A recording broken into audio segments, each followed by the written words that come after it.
Welcome to this episode of CEO Perspectives, a signature series by the Conference Board. CEO Perspectives are conversations that take an objective, nonpartisan look at a range of subjects that matter most to business leaders. I'm Steve Odland, the CEO of the Conference Board and the host of this series, and in today's conversation, we're discussing the importance of financial acumen for C-suite leaders.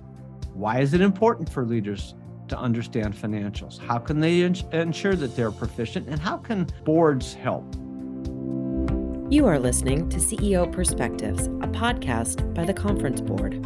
Joining me today is Maria Doughty, the president and CEO of the Chicago Network. Welcome, Maria. Thank you, Steve. So, Maria, first of all, tell us a little bit about yourself, your career, and what is the Chicago Network? I'm so happy to be here. Thank you. I am an attorney by profession and had a wonderful career at a large financial services organization, had multiple roles within that company.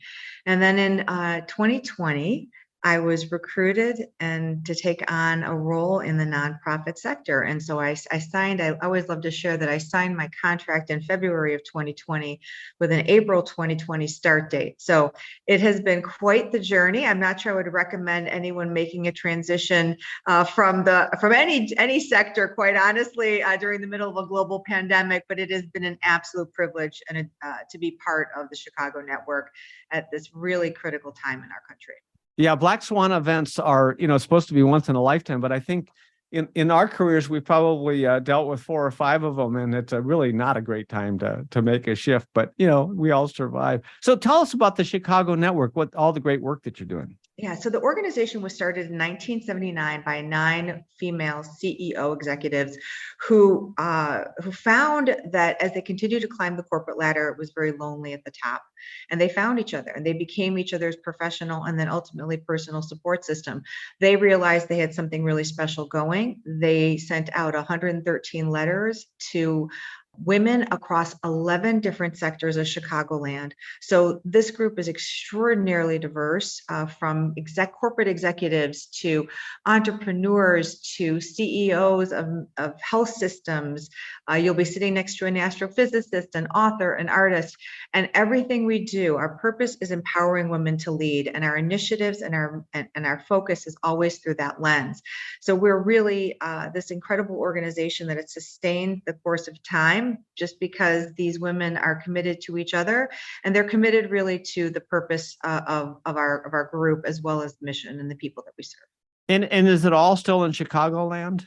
It is all in Chicagoland, correct. Wow, what a great place to live then. So you're doing a lot. So you feel strongly that part of the leadership development and part of what this group has come to is that financial acumen is a key part of development for leadership positions. How did you come to that conclusion? Well, everything flows from financial wellness of an organization. I mean, honestly, it's table stakes. And as a leader, you need to have an handle on every aspect of the organization, and really fundamentally the financial aspect of the organization. And so we know it helps set strategy and it determines an organization's path. And it doesn't really matter what sector you're in. This is something that is universal across all the sectors. So whether you're in a for-profit, nonprofit, you're an entrepreneur, having financial acumen is absolutely critical. And it also it's incredibly important to understand the implications of strategy and risk. And I mean, think about it. When you understand the finances of an organization, you can pivot faster. And that was clearly important during the pandemic. It was something that actually, as women were negotiating and navigating through the pandemic, particularly as we all know, the financial space, the financial area of every organization was impacted. And so as we came together as a Chicago Network and support system, we had many, many conversations amongst the leaders to talk about, what are you doing? How are you managing, particularly on managing revenue, of course, but also expenses in the back end? How are you dealing with issues regarding employees? It was, those who had a really strong financial acumen had a very clear picture and could move much faster and more efficiently. they were also able, what I learned is I saw them able to diagnose what was working and what was not working and what really needed improvement. They clearly made informed decisions when they had a sense of what was happening on the, the bottom line of the organization. So it was definitely a differentiator without question. Those who had a strong financial acumen ultimately had stronger results on the back end. Yeah, and this is all of this is true regardless of gender, number one, but also regardless of whether you're in a black swan event or just in normal business. I mean, everything that you said is incredibly important, because it's in a leadership role, you have to have all dimensions, and have acumen in that. But describe for us what you mean when you say financial acumen. Some people think, well, that requires an MBA in finance. Others say, well, that requires some working knowledge. Where do you come out on that? Well, I don't think a CEO needs to be a CPA, but there's no question they have to understand how the money is flowing in and flowing out of an organization. They need to understand how to read financial statements. And as shocking as that may sound, there are executives that may not be able to really clearly read a financial statement. They have to understand how accounting standards work. They have to understand how accruals work. If you're publicly traded, you have a whole host of other things that you really need to have an understanding on from a regulatory standpoint. So to me, it's really understanding how money flows in and out, being able to read a financial statement and a P&L statement, understanding how cash flow works. All that, to me, that's financial acumen. Yeah, and it really is important, and I think a lot of people think of it as this this sort of black box, this mysterious thing, this financial stuff, but it really is no different in some ways than the way we run our households. I mean, the cash out cannot exceed the cash in. And that's what you're saying in terms of that's what cash flow is understanding what are the sources of cash coming in and what's going out. Because as long as you keep that in balance, you're leading a perpetual motion machine, right? Exactly. And most companies, it's about profitability. They have to have strong performance and profitability, whether they're publicly traded or privately held, in order to be sustainable.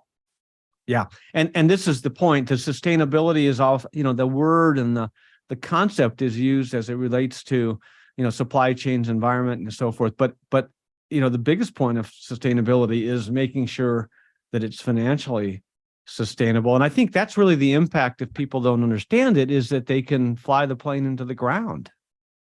Right. And you may not even realize you're flying the plane into the ground until you're, literally underwater. Right? I mean, you could have flown the plane under the ground, and if you don't know how to read a profit and loss statement, you wouldn't know it.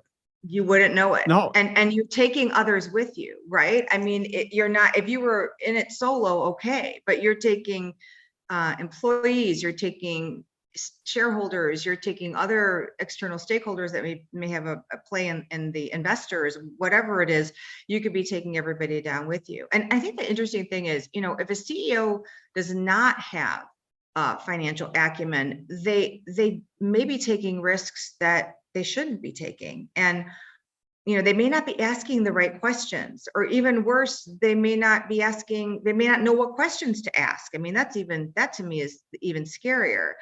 And it could also lead to a lack of confidence, and the CEO themselves has a lack of confidence in their ability to lead. And that could be have much greater and broader implications to an organization than just the profitability aspect, right? When you have a CEO that doesn't have confidence, then you have a potential cultural crisis in the organization. Yeah, and you can't control what comes at you in life, as we've learned over and over again. Whether it's a stock market crash, a plane hitting a building, terrorist event, whether it's a financial crisis, whether it's a recession, a pandemic. I mean, each one of these things happen in the exogenous world, and you can't just keep your head down. You have to understand the pressure points on the business, and hence the financial performance of the business. And as a result, you need to also understand what what buttons you can push, where you need to dial back, what the sensitivities are. And all of this is part of financial acumen too, isn't it? Absolutely, without Yeah. question. And I think, one of the things that's really interesting is when you're looking now, there's so much focus on board of directors, right? We're seeing just this high increase of fiduciary duties of boards of directors. And the one thing, as we look at some of the recruiting that's happening now for independent board directors, they really want directors who have financial acumen. It's really important because they will then help the CEO and lead the organization in support of profitability and sustainability for the organization. So it's clearly a critical aspect of an organizational focus. Yeah, it's a really good point. There had been a push for a while to balkanize the board. In other words, hire your IT expert for the board, your HR expert over here for the board, your risk act. But, really the board as a whole is accountable for the oversight. And how can you oversee, management decisions, plans, and so forth, if you don't understand the financial implications? So it all requires, a huge amount of financial literacy and experience. I agree wholeheartedly. Yeah. So, let's go back to you're in an organization and you aspire to have a leadership role, and it doesn't necessarily have to be the CEO, although we always, we've been talking about that. How do you start to develop more financial expertise? I mean, if you're in the finance organization, well, okay, that's one thing. You probably need a couple other skills to go develop. But if you're a non-finance manager or leader, how do you start to develop those skills? It's an excellent question. And it is something that I think people tend to kind of shy away from sometimes, just some of the things that they can do. Some simple things. First of all, stay informed. It is so important that you stay on top of what's happening in the financial world. There's all kinds of journals. Obviously, you've got the, newspapers and other reporting, but it's important for you to stay informed and read actually financial journals that are recognized financial journals.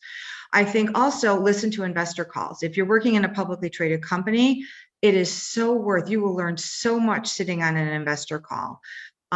Or if you're a shareholder of a company, it's really important to listen to those investor calls. Read a proxy statement. As an attorney, those are the sometimes most painful things to read. If you're not an attorney, sometimes when you're an attorney, it's also painful, but because you're writing them. But proxy statements can tell you so much, particularly about risk. I would say join the conference board or other organizations within your industry or industries that relate to your industry. So if you are in a situation where you are a software developer, it's important for you to understand what's happening supply chain across the country. I would also say ask to sit in on meetings where budgets and strategic investments are discussed. You can talk to your supervisor, or maybe even if you're close enough to the executive committee, just to see if you could sit in one of those calls.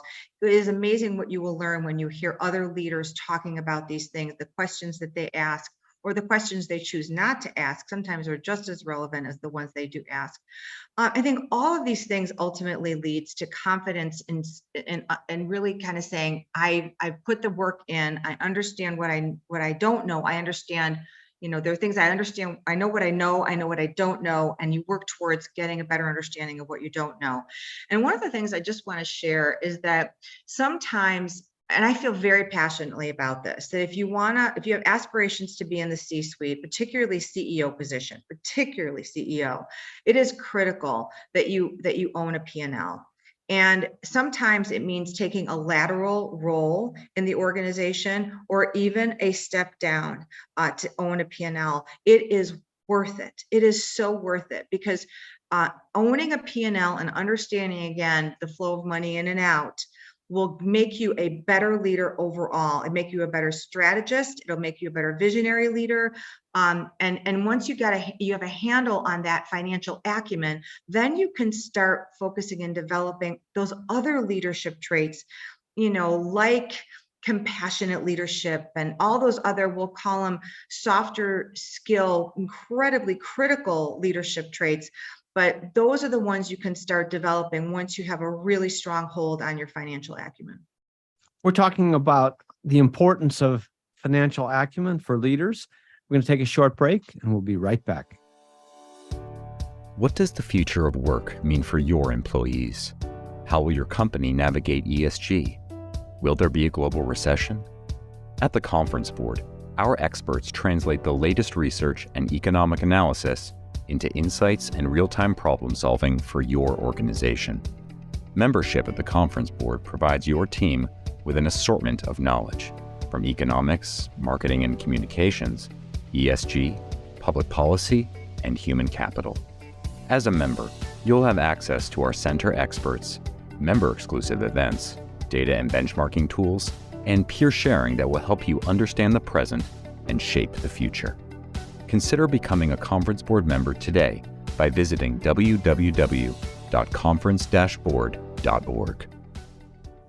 Welcome back to CEO Perspectives. I'm your host, Steve Odland, the CEO of the Conference Board, and I'm joined today by Maria Doughty, the President and CEO of the Chicago Network. Okay, so we were talking about some of the ways, before the break, Maria, we were talking about some of the ways that people within an organization, public company, private company, not-for-profit, but some deeper in the organization can develop these skills. And you had a lot of really good ideas. But this is true also for people who aspire to be on a board of directors at some point, correct? Absolutely, yes. Yeah, and so that experience, so getting into, some sort of, you said own the P&L. What you mean by that is a line role where you have some level of financial accountability, right? And so now what do you do so that you're in a non-financial position?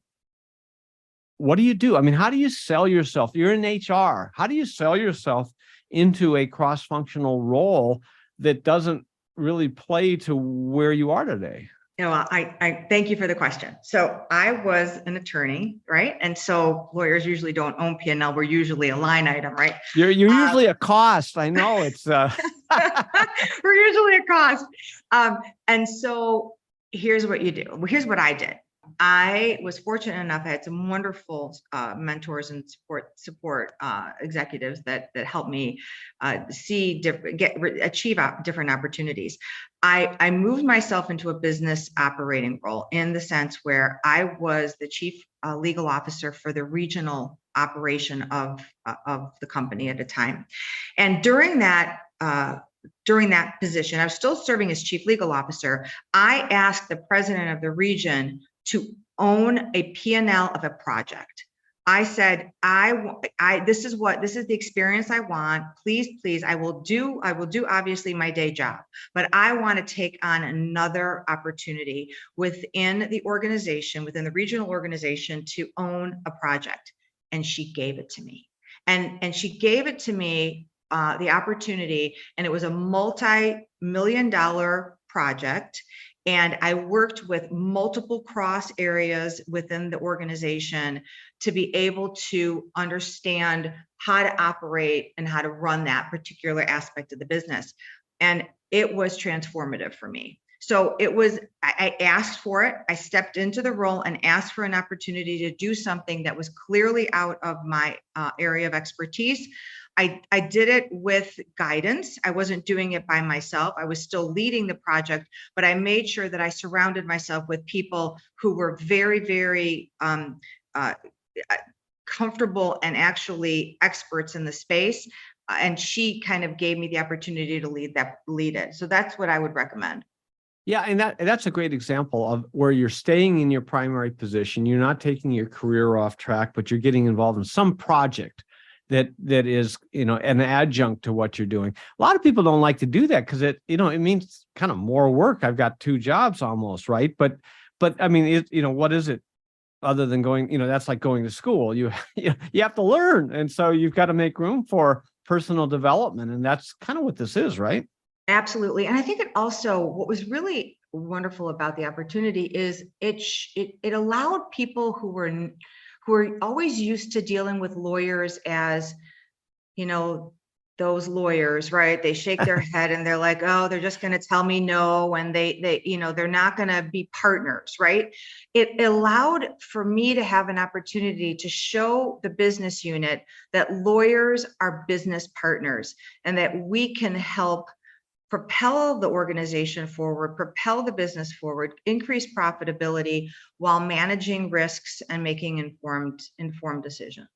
Yeah. Now, so that was one example. Now, most organizations have multiple business units or divisions or P&Ls that are groups, and those groups have multifunctional committees that lead them, whether you call it an executive committee or management committee or whatever. So, if you're in a division. So another way to do it is to, as you said, get assigned to one of those line management divisions, even as a staff role, and sit in on those meetings and become part of the leadership team. So an HR person gets assigned to a division or a region, as in some companies they're done regionally, but then you get to experience and watch, but you have to pay attention. You can't just say, I'm here for my HR role. You really have to get involved and throw yourself into it, don't you? Absolutely. And it's hard, right? Because your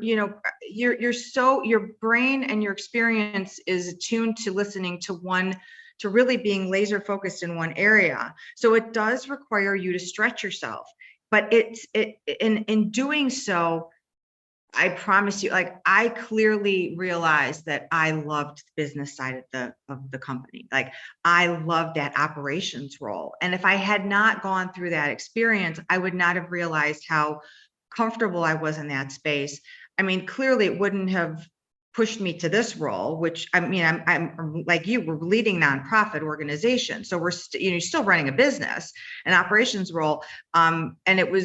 And I feel like I am much more comfortable in the role that I have now from an operations side, having had the experience that I had.